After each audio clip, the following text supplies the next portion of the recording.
Actores que se lo está llevando el diablo. Mickey Rourke pasó de ser el hombre más deseado de Hollywood a un juguete roto que pide dinero en redes sociales. El actor está en la quiebra total y con una orden de desalojo tocando a su puerta. Ya no hay alfombras rojas, solo deudas y un mensaje desesperado pidiendo $100,000 para no terminar en la calle. Su caída no fue un accidente, fue un suicidio profesional.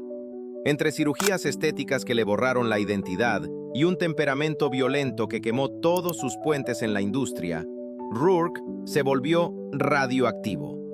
Gastó millones como si el dinero fuera infinito. Hoy, a sus 73 años, el hombre que lo tuvo todo se quedó solo con sus perros y sus fantasmas. Sea como sea, el declive de Mickey Rourke es el KO más triste de la historia del cine.